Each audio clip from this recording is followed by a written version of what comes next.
Hello student, कैसे आप सभी। आई होप आप सभी अच्छे होंगे। मैं आरती वर्मा। और जैसा कि आप सभी जानते हैं, इससे पिछली वीडियो में हमने यूनिट 5 हमारी यूनिट 5 थी ऑर्गेनाइजिंग की। उसमें हमने दो टॉपिक कवर किए थे। फर्स्ट था meaning and feature of organising and second था इम्पोर्टेंस। अब इस वीडियो में हम बात करने वाले हैं प्रोसेस, संगठन की प्रक्रिया। अब हम बात करते हैं प्रोसेस ऑफ ऑर्गेनाइजिंग। ठीक है, इसके कौन कौन से स्टेप होते हैं। फर्स्ट होता है identification and division of work, second है departmentalisation, third assignment of duties and fourth है एस्टैब्लिशिंग रिपोर्टिंग। अब हम इन्हें वन बाय वन करके क्लियर करते हैं। अब हम बात करते हैं इसकी फर्स्ट हेडिंग जो है identification and division of work. काम को आइडेंटिफाई करना और उसको डिवाइड करना।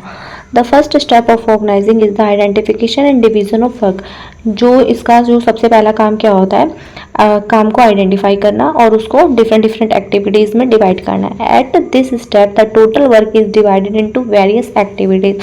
और इसमें क्या होता है, जो एक ऑर्गेनाइजेशन का टोटल काम होता है, जो टोटल वर्क होता है, उसको क्या किया जाता है कि उसको बहुत सारी एक्टिविटीज़ में डिवाइड कर दिया जाता है।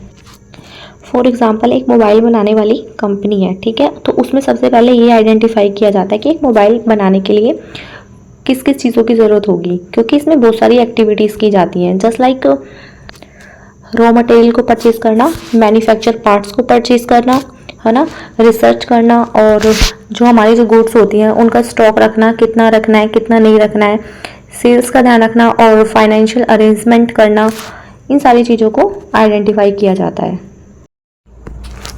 अब हम बात करते हैं इसकी सेकंड हेडिंग जो है डिपार्टमेंटलाइजेशन, मतलब विभागीकरण। The departmentalisation of activities starts once the various activities have been designed to achieve the objectives of the company. The activities of the same nature are group together and assigned to a particular department. Departmentisation का मतलब क्या है, जो हमारी संस्था है, जो हमारी ऑर्गेनाइजेशन के जो ऑब्जेक्टिव्स हैं उनको प्राप्त करने के लिए जो हमारे डिफरेंट डिफरेंट एक्टिविटीज़ थी उनको आइडेंटिफाई करने के बाद जो एक्टिविटीज़ हैं उनका डिपार्टमेंटलाइजेशन कर दिया जाता है, मतलब उन्हें डिपार्टमेंट में डिवाइड कर दिया जाता है। डिपार्टमेंट जैसे कि एक ऑर्गेनाइजेशन के अंदर डिपार्टमेंट बना दिए जाते हैं, जैसे purchase department, production department, market department, finance department and personal department.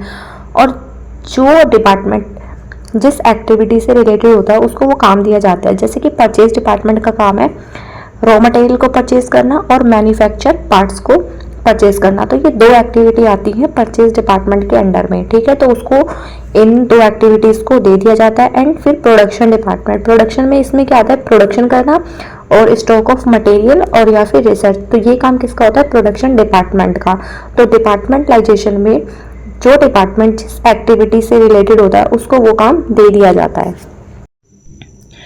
अब हम बात करते हैं थर्ड हेडिंग की जो है असाइनमेंट ऑफ ड्यूटीज़, मतलब काम को सौंपना। इसमें क्या होता है, इसमें यह डिफाइन कर लिया जाता है कि जो व्यक्ति, मतलब जो पर्सन जिस काम को करने के एबल है उसको वो ही काम दिया जाएगा। मतलब इसमें क्या होता है, जो मैनेजर होते हैं ऑर्गेनाइजेशन के अंदर उनको उनका काम बता दिया जाता है कि उनको क्या क्या काम करना है। जैसे कि जो परचेज डिपार्टमेंट से रिलेटेड मैनेजर है उसको परचेज से रिलेटेड काम दिया जाएगा, सेल्स डिपार्टमेंट वाले को सेल्स से रिलेटेड काम दिया जाएगा, ऐसे ही फाइनेंस वाले को फाइनेंस से रिलेटेड काम दिया जाएगा। और इसमें हमें ये ध्यान रखना होता है कि किसी भी मैनेजर को उसकी एबिलिटी के अपोजिट काम ना दे दिया जाए, क्योंकि इससे क्या हो सकता है, हमारी ऑर्गेनाइजेशन को प्रॉब्लम आ जाएगी बाद में। इसलिए इसमें ये ध्यान रखना जरूरी होता है जो जिस काम से रिलेटेड होता है उसको वो ही काम दिया जाए, अदरवाइज ऑर्गेनाइजेशन को दिक्कत हो सकती है। अब हम बात करते हैं इसकी लास्ट एंड फोर्थ हेडिंग जो है establishing reporting relations. When two और more than two person work for the attainment of common goals their interrelationship must be defined very clearly. Everybody should know as to who is his superior and subordinate।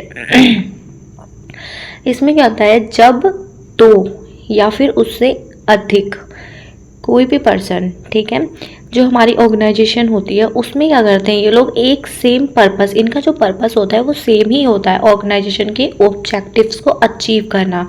और जब ये same purpose के लिए काम करते हैं तो क्या होता है, उनके बीच में क्या होते हैं, रिलेशन होते हैं वो काफ़ी अच्छे हो जाते हैं। तो इन रिलेशन को क्या कहते हैं, रिपोर्टिंग रिलेशन। इसमें क्या होता है, जो भी पर्सन काम कर रहा होता है उसको ऑर्गेनाइजेशन के अंदर ये पता होता है कि उसका सुपीरियर कौन होगा और उसका सबॉर्डिनेट कौन होगा। जैसे कि हमारा जो परचेज डिपार्टमेंट में है उसमें जो काम करने वाला जो भी पर्सन है उसको ये पता होता है कि उसका जो सुपीरियर है वो उसका परचेज मैनेजर ही होगा और उसको वो ही ऑर्डर भी देगा और उनके लिए रिस्पॉन्सिबल भी वो ही होगा। तो इससे क्या होता है, उनके जो आपसी रिलेशन होते हैं ना वो काफ़ी क्लियर होते हैं। इससे क्या होता है, जो ऑर्गेनाइजेशन के जो ऑब्जेक्टिव्स होते हैं उनको अचीव करने में और भी आसानी हो जाती है, क्योंकि वो सभी अपने अपने काम को काफ़ी अच्छे तरीके से करते हैं। अब हम इस वाली वीडियो में ये क्लियर कर चुके हैं, जो हमारी ऑर्गेनाइजेशन का जो प्रोसेस है वो क्लियर हो चुका है। इससे नेक्स्ट वीडियो में हम नेक्स्ट टॉपिक को कवर करेंगे।